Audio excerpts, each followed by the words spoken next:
நினைத்தாலே முக்தி தரும் பீஷ்மாஷ்டமி 5/2/2025.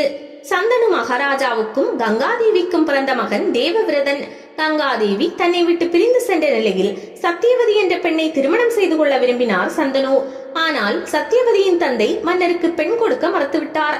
ஏற்கனவே உங்களுக்கு ஒரு மகன் இருக்கிறானே, அவனுக்கு தானே அடுத்தபடியாக பட்டாபிஷேகம் செய்வீர்கள். என் மகளும் அவளது வாரிசுகளும் அரசாக முடியாதே, அரசராக முடியாதே. ஆதலால் உங்களுக்கு என் மகளை மணமுடித்து தரமாட்டேன் என மறுத்தார் சத்தியவதியின் தந்தை.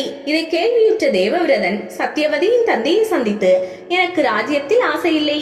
உங்கள் மகளுக்கும் என் தந்தைக்கும் பிறக்கும் மகனே தாராளமாக முடிசூட்டிக் கொள்ளட்டும். என் தந்தைக்கு உங்கள் மகளை மணமுடித்து வையுங்கள் என்று கூறினான். ஆனால் சத்தியவதியின் தந்தையோ, தேவவிரதா, உனக்கு இருக்கும் இந்த பரந்த மனம் உன் பிள்ளைக்கே வராது. உனக்கு இருக்கும் இந்த பரந்த மனம் உன் பிள்ளைகளுக்கே வராது. நாளை உனது பிள்ளைகள் யாராவது வந்து என் பேரனை கொன்று ராஜ்யத்தை அபகரித்தால் நான் என்ன செய்வேன் என்று கேட்டார். அப்போது தேவவிரதன், இன்று முதல் நான் பிரம்மச்சரிய விரதம் மேற்கொள்வேன். எனக்கு சந்ததியே வேண்டாம் என சபதம் செய்தார். கடுமையான விரதத்தை மேற்கொண்டு நிறைவேற்றுபவரை பீஷ்ம என்று குறிப்பிடுவார்கள்.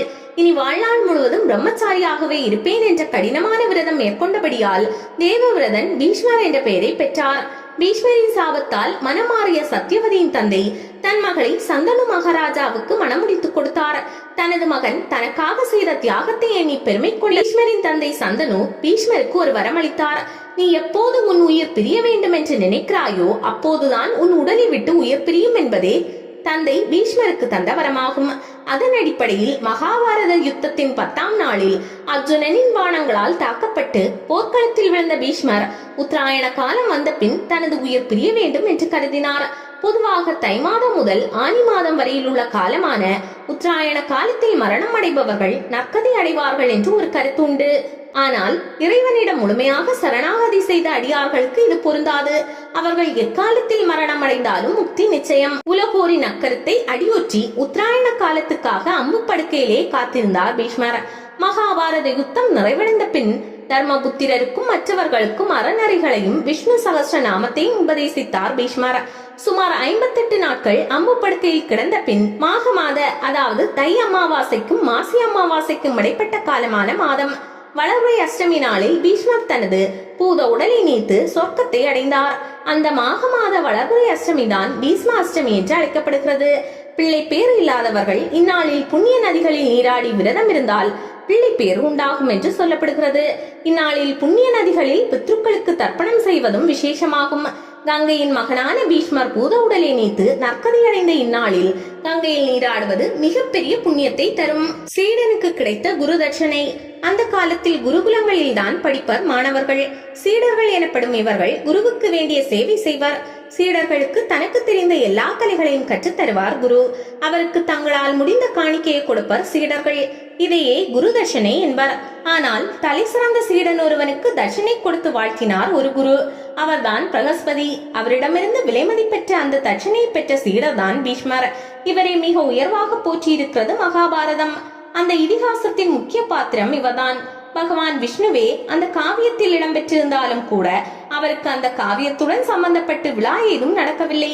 ஆனால் இன்று வரை பீஷ்மரின் மறைவு நாளை பீஷ்மாஷ்டமி என்ற பெயரில் கொண்டாடுகிறது பாரத தேசம். காரணம், பீஷ்மர் மாபெரும் தியாகி. தந்தையின் சுகவாழ்வுக்காக தன் சுகங்களை எல்லாம் விட்டுக் கொடுத்தவர். பெற்ற தந்தையை முதியோர் இல்லங்களுக்கு அனுப்பும் இக்கால இளைஞர்கள் தன் தந்தைக்காக திருமணம் செய்து கொள்ளாமல் பிரம்மச்சாரியாகவே வாழ்வை கழித்த பீஷ்மரின் வரலாற்றை படித்தால் அப்படி செய்ய மாட்டார்கள். பீஷ்மரை பிரகஸ்பதி என்ற குருவிடம் பயிற்சிக்கு சேர்த்தாள் அவரது தாய் கங்காதேவி. பீஷ்மரை குருவுக்கு மிகவும் பிடித்து போய்விட்டது. பயிற்சி முடிந்து விடைபெறும் போது மற்ற சீடர்கள் எல்லாம் குருவுக்கு தங்களால் முடிந்த தட்சணையை அளித்தனர். ஆனால் பீஷ்மரை அழைத்த குரு, பீஷ்மா, குரு தட்சணையாக உனக்கு என்ன வேண்டும் சொல் என்று கேட்டார். அதாவது சீடனுக்கு குரு அன்பளிப்பு தருவதாக சொன்னது உலகில் எங்கும் நடக்காத புதுமை. சீடன் பீஷ்மரும் தயங்காமல், குருவே, எந்த சூழலிலும் எனக்கு ஆசை வரவே கூடாது. இதற்கான மனோபலம் பெற எனக்கு அருள் என்றார். பீஷ்மா, உன் இதயம் இரும்பு போல் பலமாக இருக்கும். பெண், மண், பொன் ஆகிய எதுவும் உன்னை அசைத்து விடாது என்றார் குரு. இந்த தட்சணை தந்த மன உறுதியால் தான் தந்தை சந்தனுக்காக தன் வாழ்வையே அர்ப்பணித்தார் பீஷ்மர். குருவருள் இருந்தால் திருவருளான தெய்வ பலம் தானாக கிடைத்துவிடும். இதனால் தான் மாதா பிதாவுக்கு அடுத்தபடியாக குருவுக்கு முக்கியத்துவம் தந்தனர் நம் முன்னோர்கள். பீஷ்மரின் மறைவு நாளில் பிள்ளை இல்லாத அவருக்கு இந்த உலகில் உள்ள ஒவ்வொருவரும் அவரை நம் தந்தையாக கருதி தர்ப்பணம் செய்யலாம். தீர்த்த கரைகளில் இந்த தர்ப்பணத்தை செய்வதன் மூலம் நம் வாழ்வு தலை சிறந்ததாக அமையும்.